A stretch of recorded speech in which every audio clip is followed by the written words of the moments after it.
Excited that he's coming back, obviously, yes. We were in contact with Parker a lot through this process, and he felt like there were some things here that he hadn't accomplished yet, wanted to do. Obviously, then he had to turn down some money, which he did. We got it worked out, and I think it was the Brewers definitely would have tried to sign him, and then they wanted to wait a little bit longer than he really wanted to wait, and they kind of deadlined him a little bit, kind of threw it back at him, and they wanted to wait a little longer. But if you notice from the 11th round on, except for Parker Coyle, they signed them all, and they signed five of them over slot. So we appreciate Parker coming back, obviously. Is he a guy that you think is going to stay in the bullpen, or could he get a look at maybe potentially starting for you? He'll definitely get a look at starting. I mean, that's up to them. I always say that. That's up to them. They got to just go show us. So it's what you can do. And I mean, we already know how good he is out of the pen. He can handle the heat. He can handle the pressure. He comes in, he pounds the strike zone, throwing that cutter, and he makes you swing. So if he can do that as a starter, that'd be great. And then outside of Coyle, just kind of how do you feel about the draft and how you came out of that? I mean, really nothing unexpected came out of the draft. I mean, super excited for all the guys that had an opportunity, and those that first day was exciting for us to watch because we knew those guys were going to get drafted. We knew they were going to sign. But when you have four guys going the top 41 picks, I mean, it was special. It was, proud moment for all of us coaches. I can tell you that, and I'm sure our fans in the state felt the same way because those guys were a huge part of our team, and they get a good paycheck, and they worked hard to earn that, and I think between the four of them, easily over 10 million in signing bonuses, and then obviously we had 11 drafted, but we also had two other guys signed free agent. Maxwell signed with the Yankees, had that deal done before the draft was over because we were sweating it out that he wasn't going to get drafted. We called him. He said, "Coach, I've already got a couple things going," so that was exciting. And then the same with Dylan Carter. Dylan had two or three teams that were wanting to sign him. So realistically, I don't know why they just didn't draft him, but we ended up having, I guess, 13 guys with an opportunity, and 12 of them went out. And it just shows a lot to our development, our culture here, and hopefully these guys will get a chance to play for as long as I want. Matt, go ahead. Hey Dave, hope you've had a good summer. Just kind of curious what the conversations are like with guys going in rounds 5 through 11, where there is maybe more of a possibility of them coming back to school. Yeah, I'll start with the summer thing. Uh, uh, Summer, there is no summer for us. It's we start school on the 18th of August. Uh, when you play all the way into Omaha, your summer gets real short, and we love it that way. Um, so I just call it's hot. That's what it is right now. There's no summer. But to answer your question, realistically, in a 20 round draft, if they get picked, they're probably gone. For the most part, that means they probably have already got a deal done, or they've agreed on X amount of money before they get the team selects them. There's always a case or two where somebody gets drafted where they haven't talked to the team or the scout, which is rare, but that's happened, and it happened a little bit this year.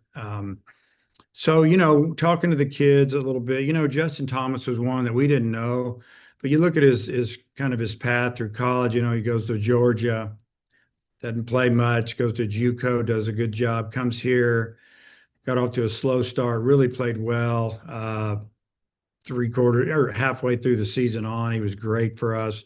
Had a big time, appearance in Omaha at the plate. I think he got 8 hits, 9 hits in our games, and we didn't know, but eventually, they just come there. They want to play pro ball. 21 years old, maybe a little older, and it's time to go. We don't really try to talk them out of it too much. We just listen to what they have to say when we talk about signing or coming back. And And I'm going to say 9 times out of 10, it's, yeah, if they get it close to what I'm looking for or what I'm looking for, I'm going to sign. So we knew the guys were gone. And we knew that, we're going to have a lot of new players and we're going to start over in a lot of situations. Joe, go ahead. Hey Dave, wanted to ask you about a guy you guys got through the draft that I'm sure you were sweating a little bit, Mike and New, given how well he's played on the Cape. What has you most excited about getting him to campus? Well, that he's athletic. I went out to the Cape and watched him play, and he had a really good night. I was concerned, obviously. Coach Thompson did a great job recruiting him. Um, I think I think Micah just wants to prove that he can play in the SEC, and he deserves to be a good draft pick next year. And we're excited to have him. He can play anywhere in the outfield. Obviously, he played infield last year, but outfield's what he wants to do. And, you know, that's what he told me when I talked with him face to face. And I said, that's what you're going to do. And, uh, but yeah, just getting him through, it gives us a lot of Division I at bats. He's confident and excited that he had a good summer. I called him about a week ago. I think it was the night before was his worst maybe day the whole summer, and it was kind of funny. But I just told him that's baseball. Things happen. Pitchers are good. They're going to get you. So, but he's had a really good summer out there. Thanks, Dave. Yeah. Kevin, go ahead. Hey, Coach. On the injury front, specifically Nolan Sousa and Carson Wiggins, how are those two rehabbing? Yeah. They're both here working out. Souza seems to be really upbeat. He looks good. Obviously, he can't throw or swing right now. I'm letting that thing stabilize more, but no pain. He's healthy. He feels good. He's ready to get back and chomping at the bit. He'll be a big leader for us. He's got a lot of good leadership qualities, great work ethic. Off the field, he's awesome. Good in the locker room. So he wants to get back out there. I know that he's super disappointed that he didn't get to help us down the stretch and play in the regional, super regional, and then in Omaha. But he knows that this is a big year for him personally and for him helping the team achieve some of our goals. And we'll do whatever they tell us we're supposed to do as far as the doctors, and we'll bring him along. But physically and mentally, he'll be ready to go. Thanks. Jacob, or who? Yeah. Jacob. Yeah. But Yeah, sorry, it's Evan. No problem, Oliver. I'm on Jacob's account. Hey, Coach, hope you're enjoying the heat, as you call it, and maybe not summer. Curious, and it might be a redundant question. You've lost your outfield yet again. How do you feel with the team and the roster right now that you're going to be able to replace the guys like Maxwell, JT, and Chuck? Yeah, this is third year in a row. I think we've lost 9 outfielders in the last 3 years, so it's nothing unusual. You start with somebody that was in the program, Brenton Clark. I mean, he's gone out and played for Santa Barbara, and he's getting after it. We had a really good talk before he left. I redshirted him last year. He's a left-handed hitter, just about what I think he should be doing in his game. And I think he needed to hear that from me, that I thought he could be good. But here's what you need to do. And he's gone out and done it. I mean, he's hitting like 350 with a wood bat. I don't know what he's maybe more. They're probably going to win that thing out in Wichita. They've traveled out there. It seems like they do every year, Santa Barbara. But it's not just about the numbers. It's about what the coaches are telling us about him and how he's playing. So that's always exciting. And then obviously we brought in a few guys. Can't really talk about them too much or any. I don't think, but yeah, just it's wide open. And we went and got a couple of guys that have some experience, that have done some things. And, we get a couple of high school guys coming in. One for sure, one's a two-way guy, plays infield, outfield, that we think can help us. But they're all athletic. And, I don't think you're going to see us in 26 hit 127 homers. But we will figure out what we have when we get here, and then we'll develop it, and we'll try to beat you with what we have. And that's what we're going to do with the outfield. And then I guess kind of similar question, but for the pitching staff, losing, Landon and Zach Root amongst others, especially with the starters, but having some of the young guys like Gibbler, maybe Gackle gets another shot. How do you feel that your pitching is as we head into the fall? Yeah, Gackle will definitely be a starter for us. I mean, I would he's fine. Gibbler went out and just continued to get better this summer. Really impressed a lot of people. I mean, he was supposed to play on the JV, so to speak, of the USA baseball team, and he got to play on the varsity and travel to Japan. That was a great experience, just for him and for his confidence. And right after the trip, he came back and he's been training here. And Fisher's had a good summer. One of the questions probably is Dietz coming back? Dietz is coming back. He went out to the Cape and he's starting to get it rolling. We got a couple other guys that are on the left-handed side, and then the right-handed side, McGuire went out and had another good summer. We just pulled him out of the Cape, and he's going to get back here. We want to keep him healthy. Steele Eaves is having a great summer. They love him at the back of the pen out there. He's kind of that bulldog crazy. He'll jump in the pond, whatever you tell him to do. So Dossett, guy that you guys might have forgot about a little bit, he's been training his rear end off for a year now, and he threw a bullpen the other day, and they said he touched 94. And he's that's a Tommy John guy, and we're going to get him there. So there's other guys, transfers, guys in the program. I like some of the freshman arms we got, and pretty much, I would say 5 or 6 of the freshman pitchers came early, took some classes so that they can work out, so they can throw, and there's some good arm strength there, and there's pitchability with a couple of guys, and the other guys will get there. So, it'll be good to see these guys develop. Thanks, Coach. Daniel Shee, go ahead. Good morning, Coach. How are you? I'm good. I guess specifically with Gibbler, maybe what's next for his development as he kind of transitions into a starter? Yeah, he's we're trying to really develop a third pitch. Obviously got a great slider, an outstanding fastball, and just work on the changeup. And so, that's what's been going on a little bit. And so if you have 3 pitches, it's a lot easier to be a starter if you have 3 than 2. If you're a starter with 2, you must be incredibly good. But if he develops that, it'll really give him an opportunity to pitch, as a starter. So we'll see. And then you never know how this is going to go with all these guys. If the role is different in the spring, then maybe we try to develop in the fall. It doesn't mean they're not going to be a starter here one day, but it's that most of these guys were starters in high school, and we just use them where we use them to try to help the team win. And they're all team guys, and they're good. But yeah, definitely getting him ready to see if he can start. And then I don't know if you can talk about, specific guys, but it feels like a lot of the incoming transfers that you brought in can play multiple positions, maybe have a little bit more versatility than you've had in years past. Is that something that you specifically look to do this summer? Well, we needed to obviously get some outfielders, and we knew that. Maybe an infielder or 2. We did that.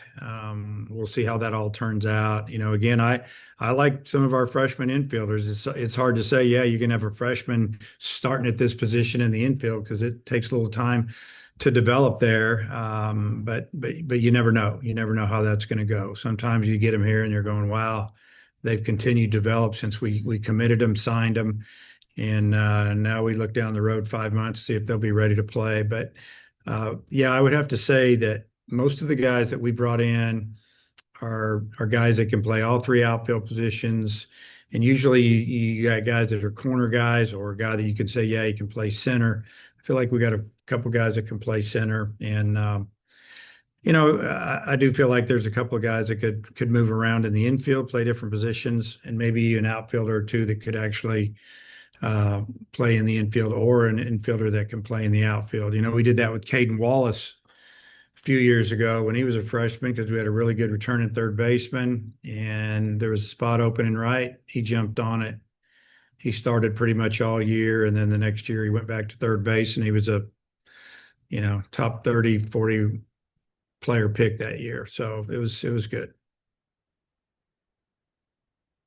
Jackson Fuller. Good to see you, Dave. As far as Cahillo, I know he's playing in the outfield a little bit up in the Cape. How important is that for his development, for your team to add that layer to Cahillo's projections moving forward? Yeah, really good question. So we sent him out to play. He he uh, he played a lot of outfield. You probably haven't kept up with it the last few days, but his hands bothered him a little bit. I'm going to blame it on the home run derby. There's no bone broken there. I was a little concerned when I saw that it went into extra swing, so to speak, and the way he buggy whips that bat through the zone. There's a lot of force and stress there. So uh, he's, he hadn't been home since Christmas. So we said it's time for you to go home. And uh, yeah, that's the only update I have on it. That there's no broken bones, no hamate, but it was sore. I think the first game after the All-Star game, he was in the lineup and they scratched him. He didn't play the next day or the next day. What's wrong? Here we go. You're going home. So he got a lot of games in. When I was out there, I talked with their coaches about his defense. They said he really had gotten better and he was working at it. Uh, so hopefully, for him and the team, but really for him, that he can play in the field. And I really believe that he will be able to.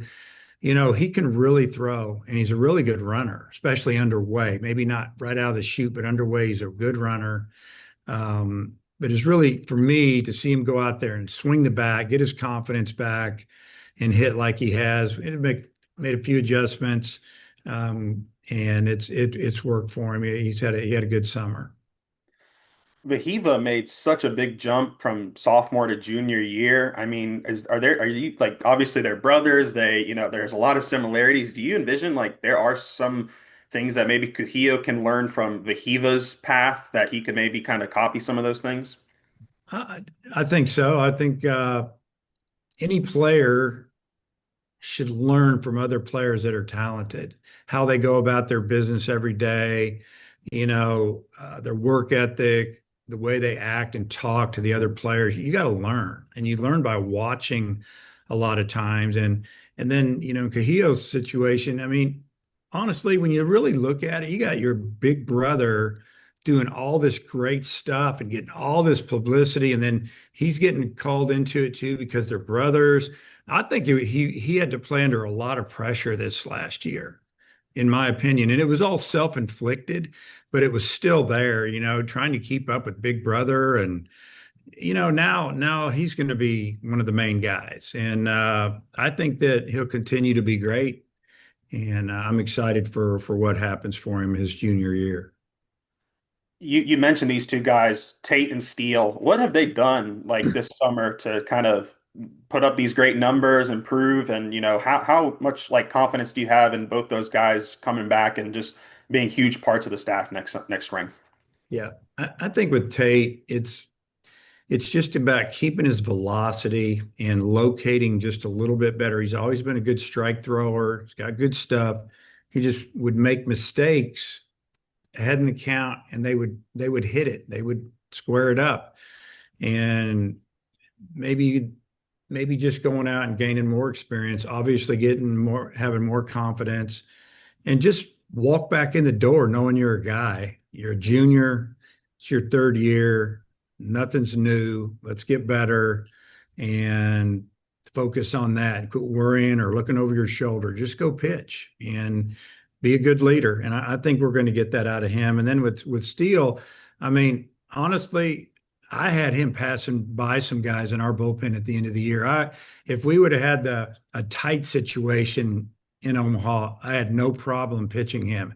And if it didn't go well, I'd have no problem sleeping about, through the summer, because I knew his stuff was good. He worked hard and he deserved it. He's a no nonsense kid and he just works, and he loves being a Razorback in-state kid. And he's gone out to summer ball and they love him. I mean, they said they could pitch him everywhere, but he's been just nails at the end of the game. He throws that heavy ball, that sinker. He's been pitching 93, mid 90s.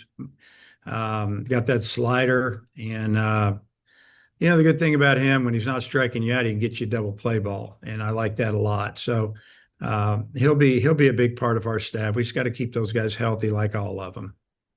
Last one for me, Coach. Just to follow up on Nolan, do you envision he can participate in fall at all, or is it going to be a wait till winter and spring kind of thing?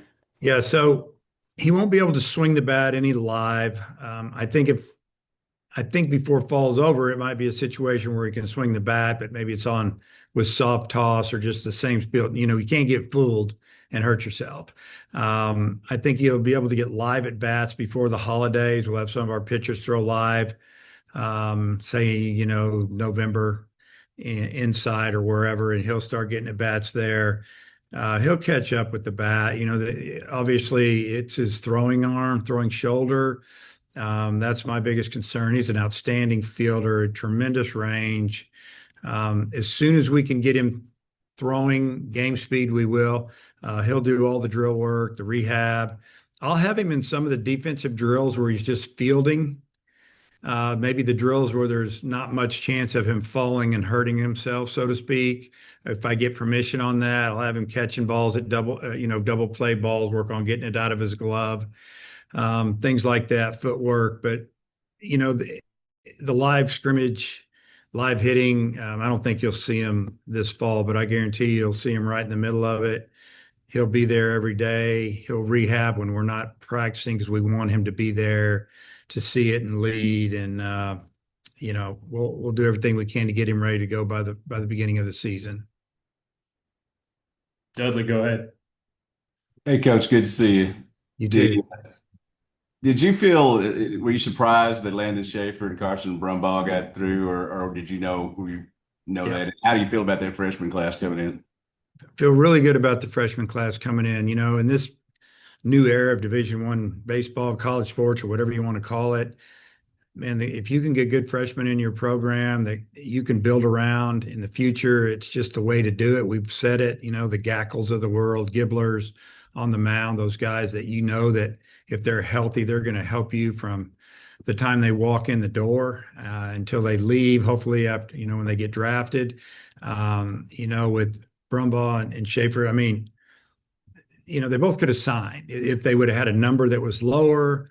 Schaefer, it was probably a little more touch and go, athletic, can play infield, can play outfield. We're going to let him do both. Brumbaugh kind of in the same boat, tremendous arm. I mean, he could pitch for us if he wanted to. He could throw the ball 97 off the mound and, good defender. Again, with the freshmen, it usually comes down to the bat. If you're going to play every day, you got to be able to hit a little bit, obviously. They're going to hit. It's going to be, are they going to hit at this level? Even the great freshmen that have come through here have had streaks. I remember, and I won't mention the name, but we had a player a couple of years back that struck out 7 times in a row. And we just looked at him in the dugout, and I walked in the dugout, and I think everybody was waiting to see what I would say. It was in the fall. And I walked in, I said, "Hey, you're not the first guy that struck out 7 times in a row. It's just the way it is up here." And everybody busted out laughing because they knew I'd been counting. And everybody else had as well. And that guy ended up being an All-American, super high pick, and in AAA, big leagues, whatever, if he can stay healthy.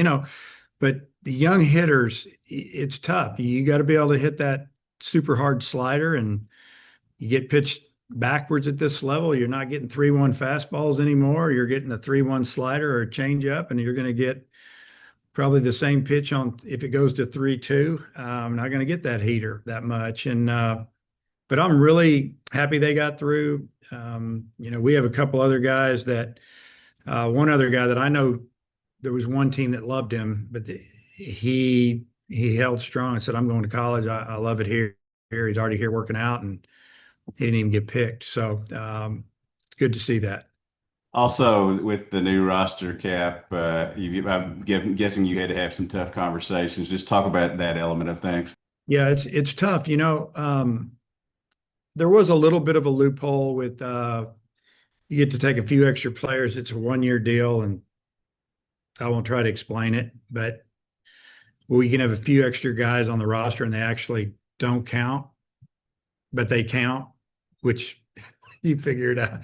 They count, they can play, but they don't count on your 34 for 1 year. But yeah, there were some tough conversations. There's a couple of guys that once the draft was 100% over and we knew what we had coming in. I mean, because we didn't know if we were going to get decimated or not, but we got some guys through, and we just had to let them know. And they'd already been informed a little bit, or they knew they didn't have a great high school career at the end, or whatever the situation may have been. That the chances were slim and none, and let's do this now instead of at semester. Just really, in many ways, doing them a favor, believe it or not. But yeah, there were a couple of those, and it's difficult. The rules have changed the way things are. So, we feel good about the roster we have. You look at the transfer portal. There's some really good players out there, but maybe not as many, or a couple, three of those superstar guys that had really good numbers where they were pitching wise. We didn't get some of those guys. Other teams did. But we feel good about the guys we got. All right, come back around. Hutch, Matty B, and Daniel. Wrap it up, please.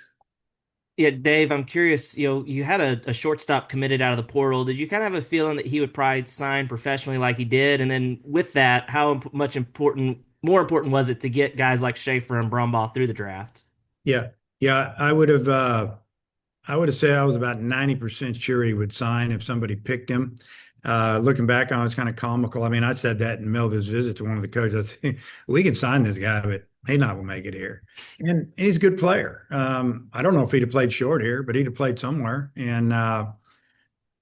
But yeah, we pretty much knew that was going to happen. And so it makes it more important that we got some of these young, good defenders through that can challenge, and we might have another guy that I can't really talk about that's gonna be here, that they'll push for that position. We'll just let them fight it out.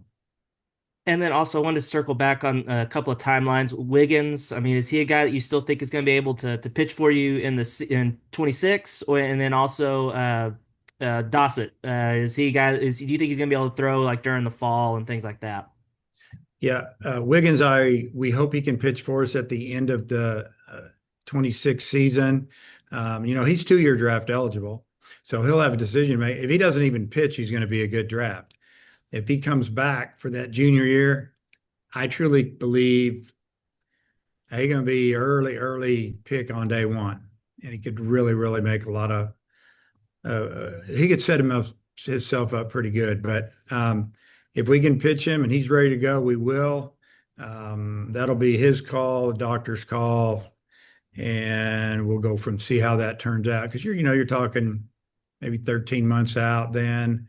But he's here working hard, looks great attitude. And I just hope that we get to see. I would love for him to pitch here a full year and see what he could do, because we saw him when he was healthy last year, and he could spin that breaking ball for a strike anytime, and it was nasty. And then you're throwing the ball in the upper 90s, and it looks easy. If he would do that here for a full year, it could be special. And Dossett, you think is good for the fall, or? So, yeah, I mean, I don't know if I've ever seen anybody work harder than him. I'll be honest. It's been all throughout the year. We're having a great year. I'm walking through there, heading to the field. Usually I'm the first one out on the field. And the guys, maybe the hitters, are getting some early work in the indoor or whatever's going on. And I usually cut through the weight room, and Dawson's in there just getting after it, and all the time. And we just kept winning, and it's going great. And you got to know that mentally he's just bummed that he's not out there. And he just kept working, and we see it. We're all pulling for him. I hope that he gets to pitch this fall. I would think that he's going to be able to pitch a little bit. Is he going to be able to spin a breaking ball and all that? I don't know, but he'd probably throw the fastball. But we'll see. I don't have the timeline in front of me, and I haven't been updated on it. That'll be things that we'll look into in the next couple of weeks. Right now, our official fall ball, we'll start official team practice early again, like we did last year. I think we're going to start on the 3rd of September and finish up, middle of October. That gives us 6 weeks in the weight room before Thanksgiving. And I think that's huge. I think it was big on our last year's team to get those guys in the weight room and do skill work. We'll probably be one of the first teams to start in the league, probably the first and probably the first off. But we're still playing a little baseball, but we're giving them a break mentally with the competition, but we're getting them physically stronger and mentally ready to play. And I think we're gonna need to play a lot of different players on this year's team. I think it'll be a little bit different than maybe the last couple of years. And last thing for me, I'm curious how you're going to handle, Souza and Kojal are both back. They're both second basemen. Like, do you anticipate Kojal playing some first again, or kind of how do you envision those guys kind of filling in the infield? I don't really see Kojo playing first base. I think Reese Robinette will play first. I'm not saying that he won't in a pinch. Kojo's a really good infielder. I mean, really, the difference between the two is just range, and that's athleticism, taller, a little quicker. Um, you know, Cam's in his junior year, draft year. I think he'll be more of a third baseman pro prospect, but he can play second. Doesn't mean that he's not going to play second every day. I thought he was really good when he was there. So we're going to let that evolve. But you will see my infielders moving around in scrimmages, and I'll talk to him about that when we start. That I want them to be able to play. If most of the kids that you get out of high school, they're all shortstops usually. Um, you know, very rarely are they, say, a corner guy. Caden Wallace was, but he also played some short. So they know how to play short. I want them to be able to play third. I want to be able to play second. I want them to understand what the other positions are going through when they throw the ball, first throw on pivot, on a double play. Just all the little things that make you better and then more versatile, and we'll see some things. So you'll see Cam play some third. Second, I doubt if you're going to see him play first in the fall. Obviously, Souza will not be playing much. If we get to the point where Souza can play in the field a little bit, then we will put him out there where he's not throwing. If he feels that you're out, catch the double play ball, we'll figure out. We'll time everything. But yeah, I mean, that's a good question, but it's not a problem at all. It's if you could throw the word problem in there, but it's a good problem to have. Matt, you have anything? Not Daniel, go ahead. Daniel, all you. Yeah, coach. Less money involved than football and basketball, but there's a new GM that the Razorbacks hired. I'm just wondering with Remy Cofield, just what your relationship is with him, and how you're gonna deploy him, so to speak. Yeah, I mean, it's still evolving. Honestly, great guy, enjoy him.